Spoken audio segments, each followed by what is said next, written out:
My name is Sarah Mitchell, and for the past 7 years, I've listened to my family describe me as financially incompetent while I quietly built a $180 million investment portfolio. That Saturday afternoon at my brother David's housewarming party, surrounded by granite countertops and floor-to-ceiling windows overlooking the city, I finally let them discover exactly how illiterate I really was. But I'm getting ahead of myself. Growing up, David was the golden child. 3 years older, athletic, charismatic, and according to our parents, destined for greatness. I was the quiet one, the bookish daughter who preferred reading financial statements to socializing. At family dinners, Dad would beam at David's stories about his college entrepreneurship ventures while barely glancing up when I mentioned my economics degree. "That's nice, honey," Mom would say absently when I tried to discuss investment strategies. "But when are you going to find a real career? Something stable?" When I was 23, my maternal grandmother passed away. She'd been a silent investor in several successful ventures throughout her life, and she left me something unexpected, a trust fund worth $2.8 million. The terms were specific. I couldn't touch the principal until I was 30, but I had complete control over how it was invested. My family knew about the inheritance. They just assumed I was too financially illiterate to do anything meaningful with it. "Put it in a savings account," Dad advised at her funeral reception. "At least you can't lose it that way." David smirked. "Or give it to someone who actually knows what they're doing. I could triple that in 5 years with my real estate connections." I smiled politely and said nothing. Instead, I spent the next 7 years doing exactly what my grandmother had done. I studied. I networked quietly. I attended investment conferences where nobody knew my family. I worked with a private wealth manager who respected my analytical approach. I invested in emerging markets, renewable energy startups, and strategic real estate partnerships. I also worked a deliberately modest job as a financial analyst at a mid-sized consulting firm. It paid $73,000 annually, enough to live comfortably in a nice apartment but not enough to raise eyebrows. My family saw my lifestyle and assumed that was all I had. They never asked about my grandmother's trust. They never asked about my investments. They just assumed. By the time I turned 30, my $2.8 million had grown to $47 million. By 32, it was $89 million. At 33, through a particularly successful exit from a tech startup I'd backed early, my portfolio crossed $180 million. And nobody in my family had any idea. Meanwhile, David built his real estate empire. Mitchell Properties LC started small, flipping houses in gentrifying neighborhoods. He was good at it, I'll give him that. Charismatic enough to secure investors, strategic enough to identify emerging markets, and ruthless enough to maximize profits. He'd found success and he never let me forget it. "Sarah's still working her little analyst job," he'd announce at family gatherings. Meanwhile, I just closed on a $12 million commercial property downtown. Mom would beam. "We're so proud of you, David." Dad would nod. "That's real wealth building, son. Not just collecting a paycheck." They turned to me. "Any career developments, Sarah?" "Still analyzing market trends," I'd reply calmly. David would laugh. "Market trends? That's adorable. Real wealth is built with property, Sarah. Tangible assets. But I wouldn't expect you to understand that."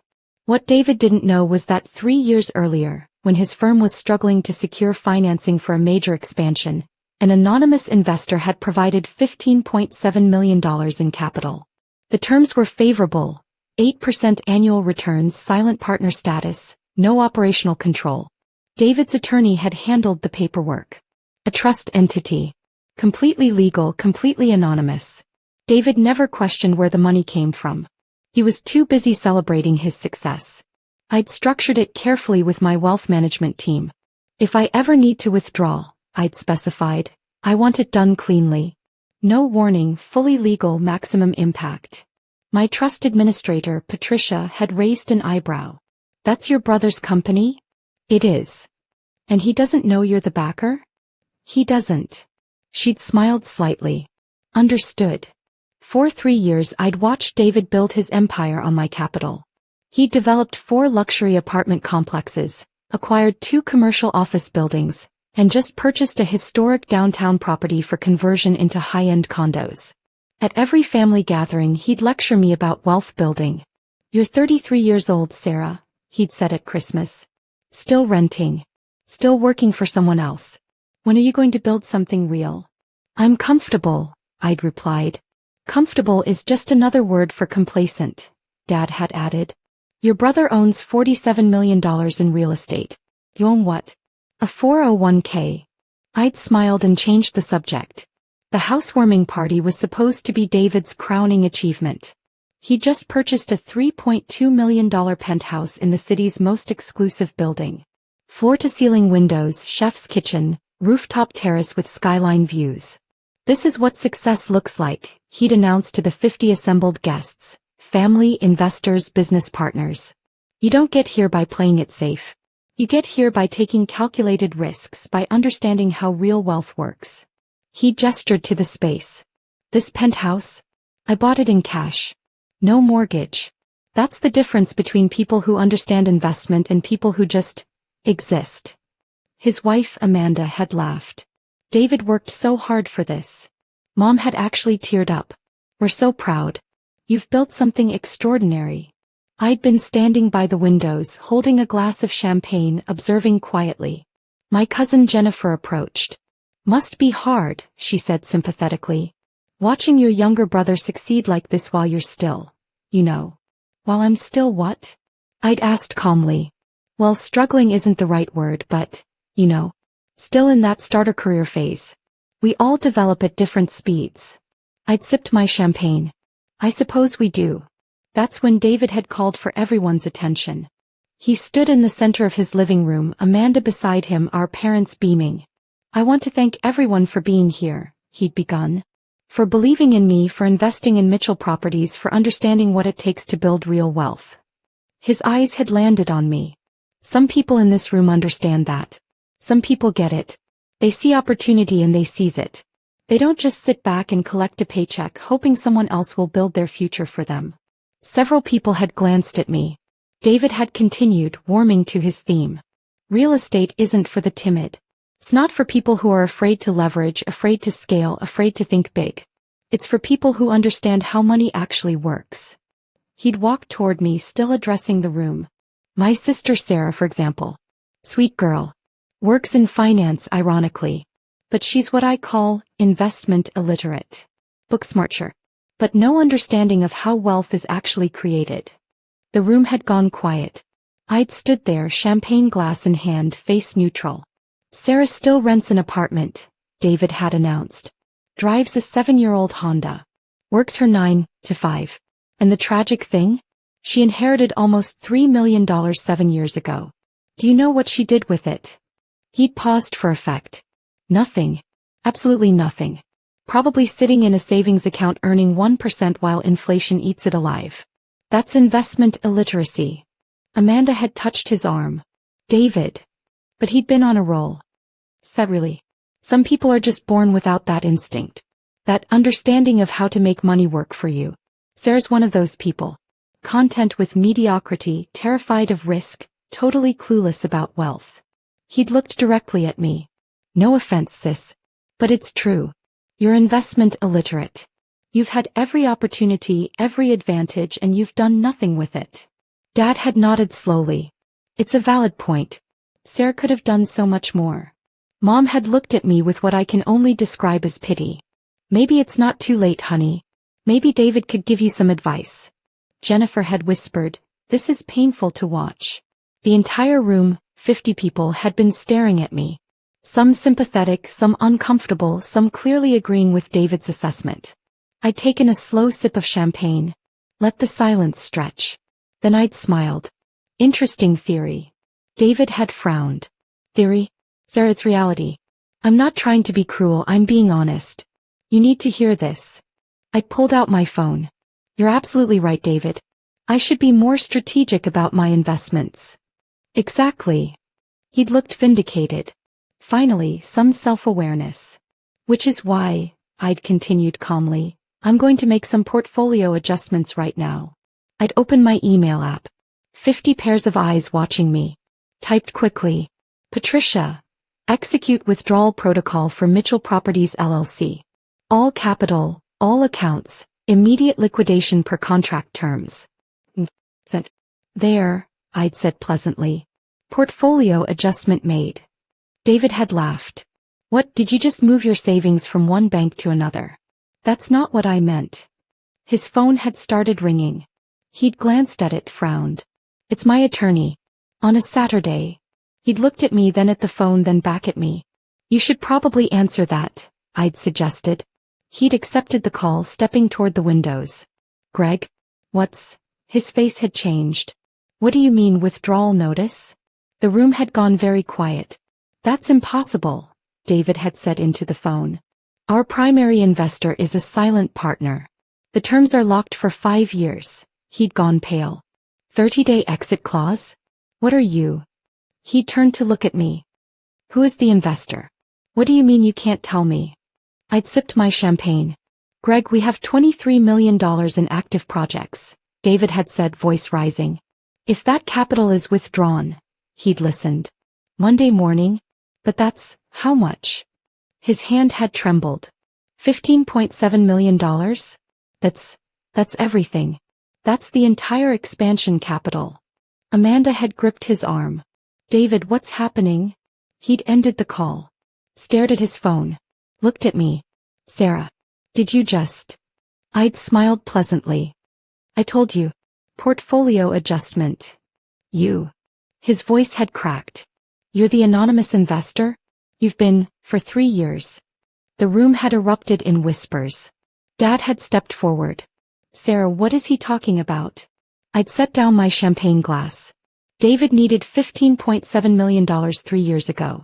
His firm was over-leveraged. Banks wouldn't extend additional credit. He was about to lose a major acquisition opportunity. So I provided the capital through a trust entity. Mom's mouth had opened. You had $15.7 million? I had considerably more than that, Mom. But that's what his firm needed, so that's what I provided.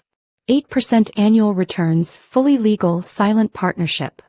David had been staring at me like he'd never seen me before. You've been funding my company? For 3 years. Every expansion, every acquisition, every success you've spent 3 years lecturing me about? I'd finished. Yes. Jennifer had whispered, oh my God. But you're just an analyst, Dad had said weakly. You make $70,000 a year. How did you? Grandmother's trust, I'd explained calmly. Remember? The $2.8 million you told me to put in a savings account?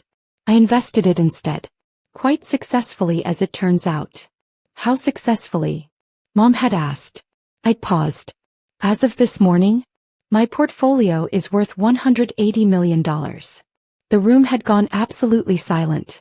David had actually laughed, a broken sound. That's impossible. You drive a Honda. You rent a $2,400 per month apartment that I could buy this building with cash tomorrow if I wanted to, I'd said evenly. I chose to live modestly. I chose to work a regular job because I enjoy the work. I chose to invest quietly without fanfare, exactly like grandmother did. $180 million, Dad had repeated numbly. Give or take a few million depending on daily market fluctuations, I'd confirmed. The exact figure doesn't really matter, does it? Amanda had gripped David's arm. David, if she withdraws that $15.7 million. We're destroyed, he'd finished. The expansion properties, we signed contracts based on that capital availability. If it's withdrawn, we'll be in breach on 4 different projects. The penalties alone. His phone had rung again. Then Amanda's. Then 2 of his business partners across the room. I'd watched it happen in real time. The cascade of consequences. David's face had gone from pale to gray as he'd taken call after call. His development manager. His contractor. His bank. Monday morning, I'd explained to the silent room, that $15.7 million will be transferred out of Mitchell Properties accounts. The 30-day exit clause is crystal clear. I've been sending annual notices as required. You just never paid attention to who your silent partner was. You can't do this, David had said desperately. Sarah, I'm your brother. This will destroy everything I've built. Everything you built with my money while calling me investment illiterate? I'd interrupted calmly. While mocking me at every family gathering. While telling this room full of people that I'm too stupid to understand wealth. I didn't mean, You meant every word, I'd said. For 7 years, David. 7 years of condescension. 7 years of lectures. 7 years of you parading your success, my capital, while describing me as a failure. Mom had stepped forward. Sarah, honey, we didn't know. You didn't ask, I'd cut her off. Not once in 7 years did any of you ask how I was doing financially. You assumed. You saw a modest lifestyle and assumed it meant failure. You saw humility and assumed it meant incompetence. Dad had looked stricken. We're your family. And yet you celebrated publicly humiliating me, I'd finished. David didn't pull me aside for a private conversation. He announced my supposed failures to 50 people. At his housewarming party. Funded by my investment. David's phone had rung again. He'd silenced it. 3 years, I'd continued. I've collected 8% annual returns on that $15.7 million. That's $3.768 million in total returns. Fair market rate. But more than that, I've watched you build an empire and claim sole credit. I did this was actually, we did this. Except you never acknowledged the we. I picked up my purse.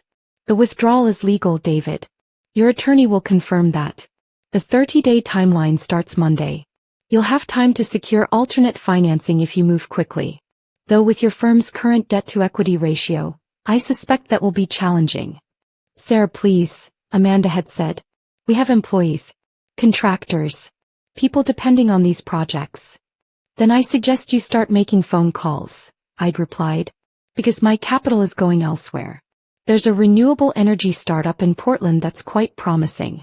And a women-owned construction firm that's been undervalued by traditional investors. My money will do more good there. I'd walked toward the door. The crowd had parted. Jennifer had grabbed my arm. Sarah, that was necessary, I'd finished. Overdue even. Your family will never speak to you again, she'd whispered. I'd smiled. That sounds peaceful. I'd walked out of that $3.2 million penthouse, the one David had bought with returns from my investment, and taken the elevator down alone. My phone had started buzzing immediately. Text messages flooded in. Mom, Sarah, please call us. We need to talk about this. Dad, this is incredibly immature. We're family. David, you're destroying my life. I hope you're proud. I'd silenced my phone. Monday morning arrived with predictable chaos. Patricia called at 9:47 a.m. The withdrawal executed perfectly, she'd reported. Mitchell Properties LLC confirmed receipt of notice. The $15.7 million plus accrued interest is now back in your primary investment account. Any complications? Their attorney called 3 times. David Mitchell called 6 times. I referred them to the contract terms per your instructions. Everything was executed legally. Perfect. One more thing, Patricia had added. I've been doing this for 23 years. I've never seen someone structure a revenge exit quite that cleanly. I'd smiled. My grandmother taught me well. The financial consequences for Mitchell Properties were swift and devastating. By Wednesday, the news broke in the local business journal. Mitchell Properties faces liquidity crisis as major investor withdraws. The article had been clinical. David Mitchell's rapidly expanding real estate firm faces significant challenges following the withdrawal of $15.7 million in capital from an anonymous investor. The firm has active contracts on 4 major development projects, all requiring immediate capital infusion. Industry experts suggest Mitchell Properties may need to sell assets or seek emergency financing at unfavorable terms. My mother had called 17 times that week. I'd answered on the 18th. How could you do this to your brother? She demanded. I withdrew my investment, Mom. That's not doing something to him. That's managing my portfolio. You knew it would destroy his company. I knew it would create challenges, I'd corrected. Whether those challenges destroy him depends entirely on how he manages them. That's the nature of real estate investment. Risk and reward. David has lectured me about that for years. Surely he understands. We're family, Sarah. Then maybe you should have treated me like family instead of a failure. She'd hung up. Dad had tried a different approach. Email, formal, attempting authority. Sarah, your actions have serious consequences beyond just David. Your mother is distraught.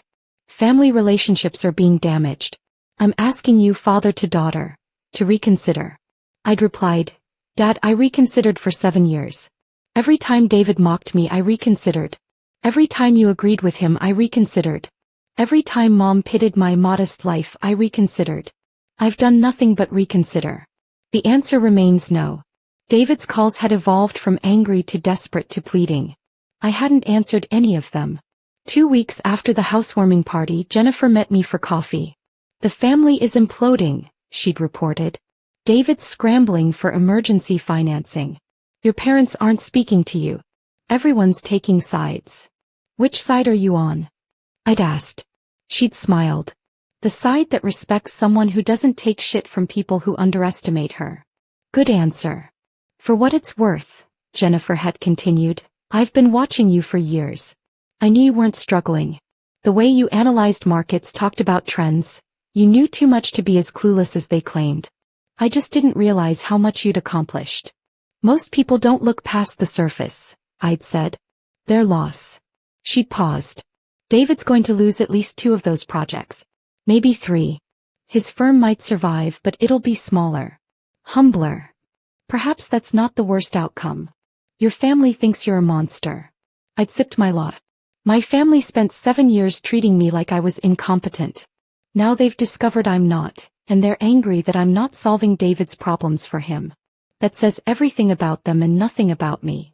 3 weeks after the withdrawal, Patricia called with an update. Mitchell Properties has secured partial financing from a consortium of regional investors, she'd reported. Enough to complete 2 of the 4 projects. They've had to sell 1 property at a loss and put another on hold indefinitely. David's firm will survive? In a reduced capacity. His expansion plans are dead. He'll be rebuilding credibility for years. But yes, the company will survive. Good. She paused. You wanted him to survive? I wanted him to understand, I'd corrected. There's a difference between destruction and education. 6 months later, I attended my grandmother's birthday memorial. She would have been 92. The family gathered at the cemetery. Awkward, silent, divided. David approached me first. He looked exhausted. Older. I lost everything, he'd said quietly. The expansion. The momentum. 3 years of growth gone. You lost access to my capital, I'd corrected. That's not everything. That's just what you built with my money. I built that company. We built that company, I'd interrupted. You provided the expertise. I provided $15.7 million. Both mattered. But only one of us acknowledged that partnership. He'd been quiet for a long moment. I was awful to you. Yes. For years. Yes. I'm sorry. I'd studied him. Looked for sincerity. Found something that might have been genuine regret. Apology noted, I'd said. But forgiveness isn't automatic, David. You didn't just dismiss me once. You made it a pattern. A habit. A core part of how you defined yourself, as the successful sibling with me as the failure for contrast. I know. Do you? Because you're not apologizing for mocking me. You're apologizing because the consequences hurt you. There's a difference. He'd looked away. You're right. I usually am, I'd said. That's what investment literacy looks like. My mother had approached next. She'd been crying. We failed you, she'd said simply. As parents, we saw what we expected to see instead of asking who you actually were. Yes, I'd agreed. You did. Can you forgive us? I'd considered. Eventually. Maybe. But Mom, you raised me to be humble. To work hard. To build quietly. And then you punished me for embodying exactly those values. You celebrated David's showmanship while dismissing my substance. That's going to take time to forgive. She'd nodded, wiping her eyes. I understand. Today, 2 years after that housewarming party, my life looks remarkably similar on the surface. Same job. Same apartment. Same 7-year-old Honda. Though I could replace it with a Ferrari without checking my account balance. My portfolio has grown to $247 million. I've invested in 16 companies run by overlooked founders. Women, minorities, people who remind me of my grandmother. People who build quietly while others take credit loudly. David's firm survived, but barely. Mitchell Properties now focuses on smaller projects. Modest growth. He's rebuilt some credibility, but the expansion dreams are gone.